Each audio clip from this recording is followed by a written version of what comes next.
Okay, I am on the side of the road, the ditch side on Highway 10, going north, and we're going to go look for a cemetery, original cemetery up to Lakeside, which is kind of delineated by that pail right there. The Lakeside Cemetery is over there, and we're with Peter here, who's going to show me, because he found it the other day. This is our marker right here, is this pail, and we're going to walk through the bush. So it opens up quite a bit right away, and tracks are right over here. Kind of dodgy walking here. Don't depend on any of these bushes to support you. It's so rock and it falls apart.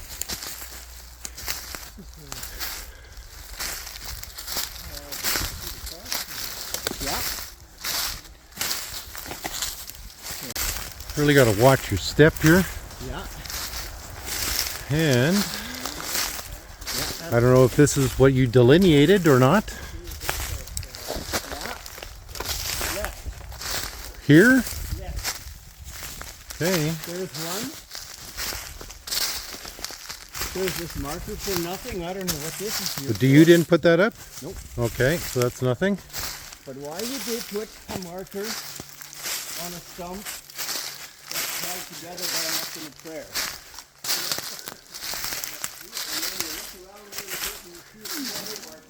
And there's the grave right there. So, depending on who's who or how many we find, the first person that comes to mind who this is going to be is William Brown. Now, William Brown died in 1915, and the newspaper account from the time indicates that they took the rail car out here and they buried him in this next to the railway siding. And that's the railway siding right there. So we're just going to scout around so we can find some more. Right size. So we suspect this might be another one right here, because there's a bit of a depression in the ground. Probably this was. Is this the only one that's fenced? No, there's another fence right near. Oh, okay. There. Now there's three other possibilities. I think it's like Samuel and Arsene Landry. They both died in 1915, and I can't remember the name of the other person. I'll put it in the video here if I can find it. Over there. Oh, here we go. Okay. Get my own bearings here. Yeah, there's that one. Grave. Now I have been looking for this for years, and I didn't even know where to begin. This is clearly a child's grave. You can see the headstones right there, so we're going to walk around the other side, see if we can get some information on it. On this side of any kind. That might be able to get cleaned up, we'll find out. So, wooden slate headstone from the time period, and maybe we can try and clean that up and see if we can find. Sometimes just a faint marker. You get those blue lights now, they can kind of tease out the lettering. And I can see an outline of some lettering there. Yeah. But, kid's grave. Yeah. I don't know. We will have to find out.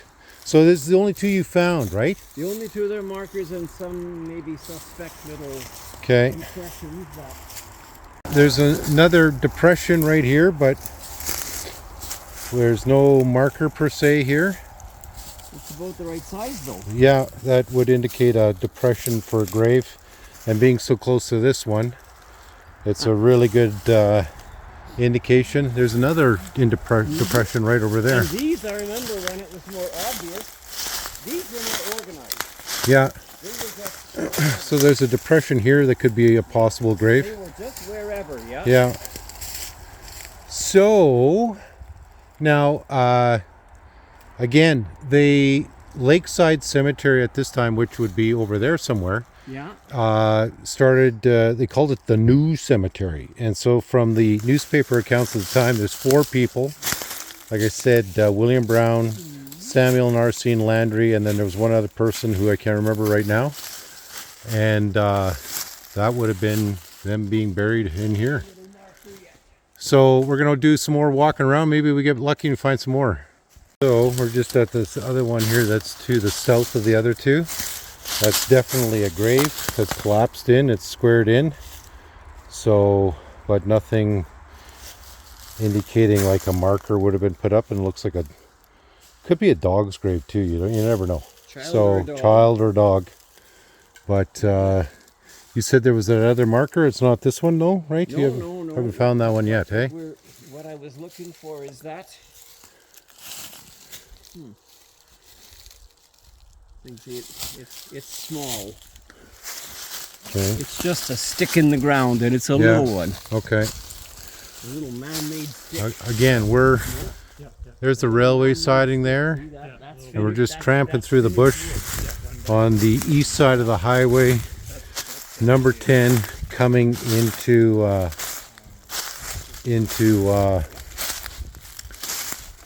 the Paw. And we found 2 fenced-in graves so far, and suspect they're all from 1915, if they are in fact who we think they are. And I'm going to walk back to the big one again here and take some photos. Okay, so this is the bigger one of the two, and you can see there was something there, probably looks like it almost from where I'm standing was nailed in or screwed in, but this is obviously a full-size adult grave, and I'm going to get in a little closer, see what I can do. So it does look like something was nailed here, because you can see the original nails right there, and I'm going to dig around down here, see if I can see if there was I can find whatever it was that was there, and we might get lucky. Okay, I dug around a little bit here. I just poked into the ground. I don't want to dig around too much just in case it's right in here, so I might have to get a metal detector, get lucky if there's something else on there. But yeah, quite obviously a full-size adult grave. Again, this is on the other side of the highway from Lakeside Cemetery, going north into town on the east side.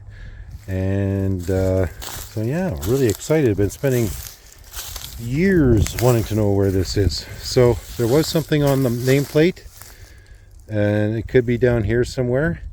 Just gotta locate it, might get lucky. Other than that, we're gonna go check out the small one again, and Peter says he knows of another one that looks like a grave. Okay, we're back at the small grave here, and the you can just make out some details on here. You can tell that that's a 5, that looks like a 1, and it looks like what I saw earlier, what it may have been possibly a B. Yeah, there's the B right there. And so I'm going to take a series of photos. I might be able to change the properties on the photo for it to jump out. So I'm going to take a bunch of photos now. So I just finished taking some photos, and I just placed the marker back where it was.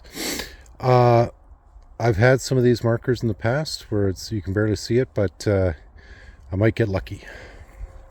Anyways, going to see what these guys are doing over here. Maybe we found some more. Okay, we're kind of back where we started here. You can't even see where the other graves are here.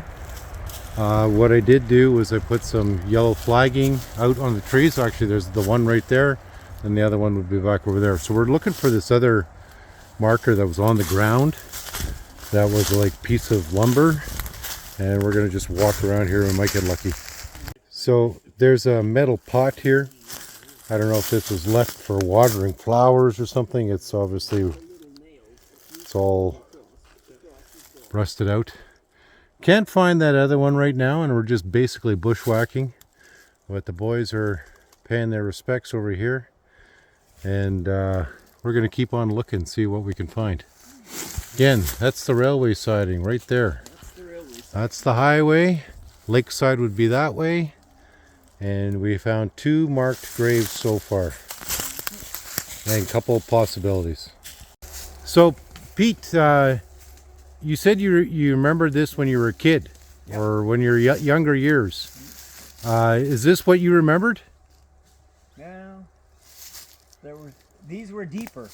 Okay. Deep depressions. Yeah. Like a collapsed casket. Okay. And they were no particular arrangement. Yeah.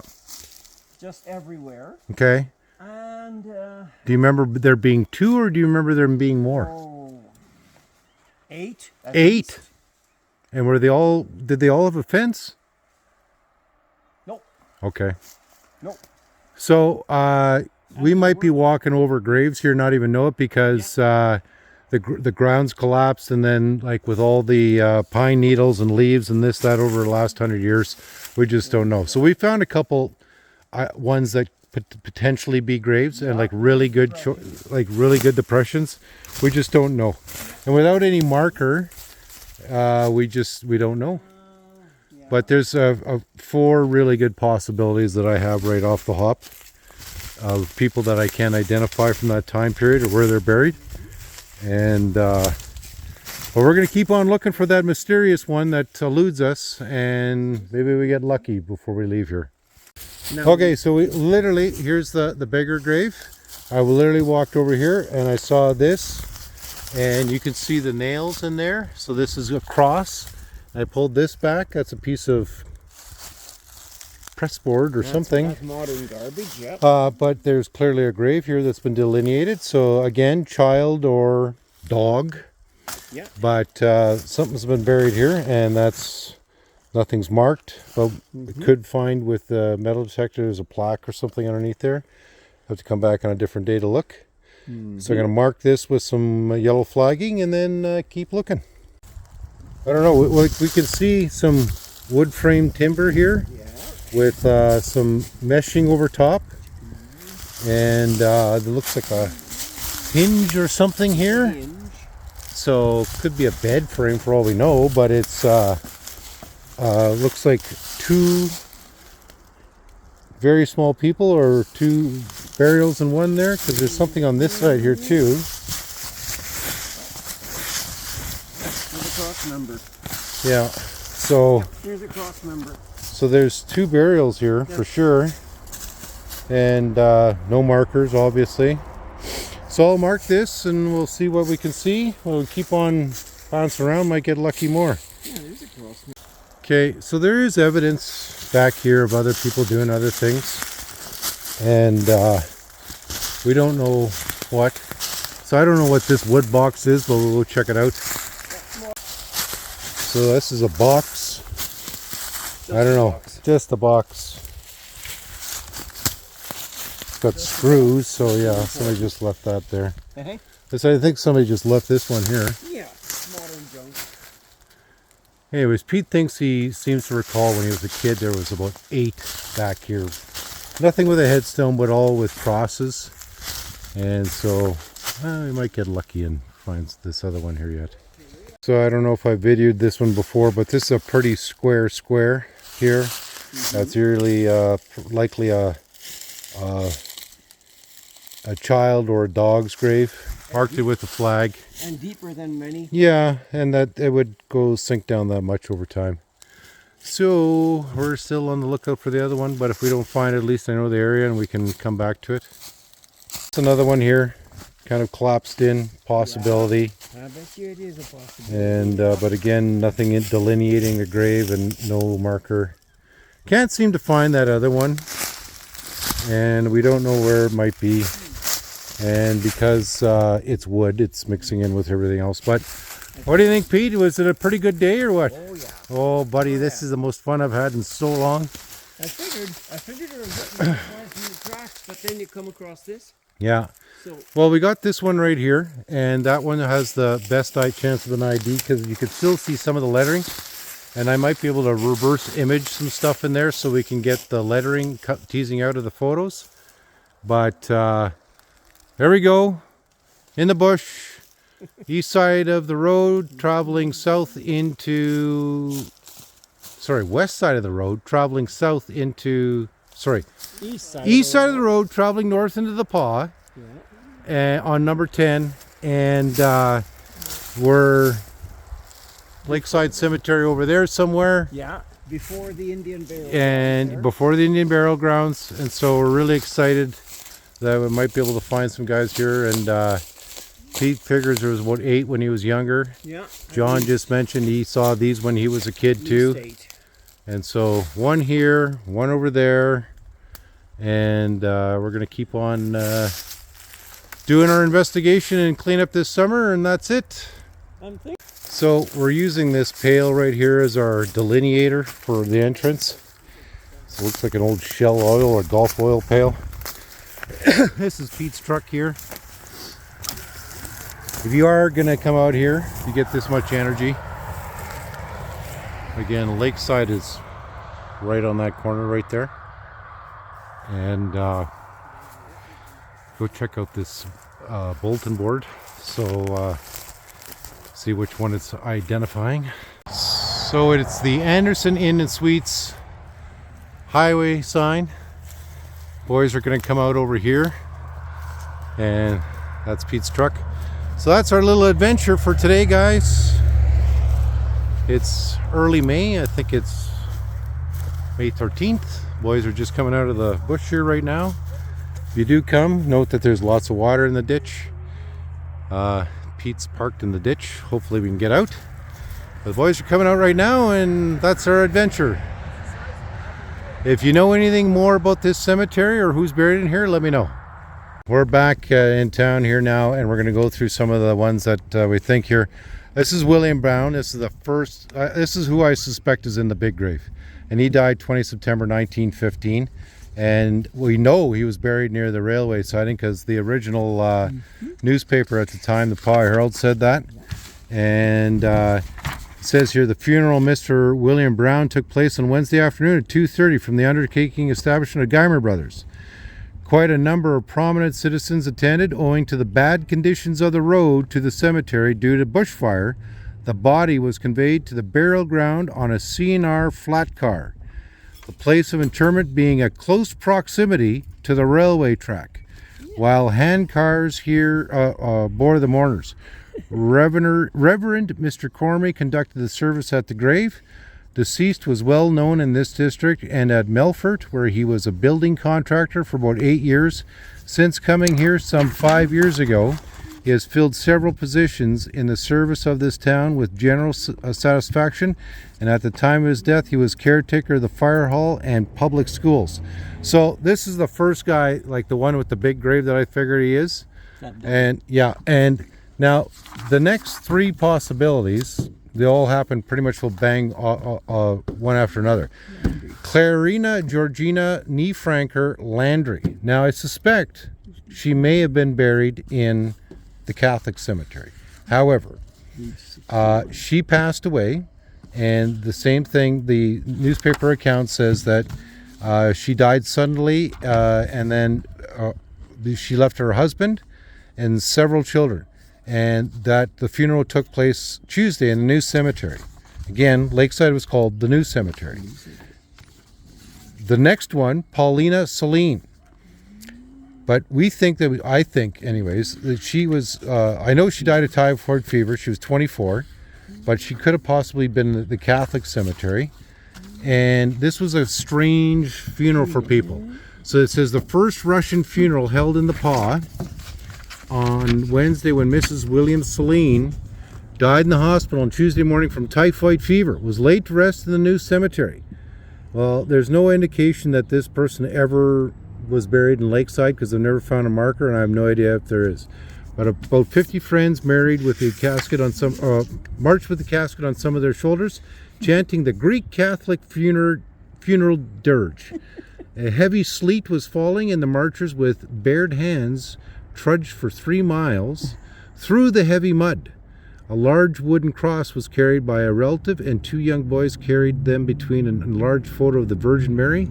The singing of the mourners was beautiful, the high tenors and deep basses blending together musically and at the same time expressively. It was the most impressive ceremony of its kind ever held here. The services were held from the Catholic Church. So the Catholic cemetery, Riverside Catholic, it was already had established burials at that time, so it didn't make sense.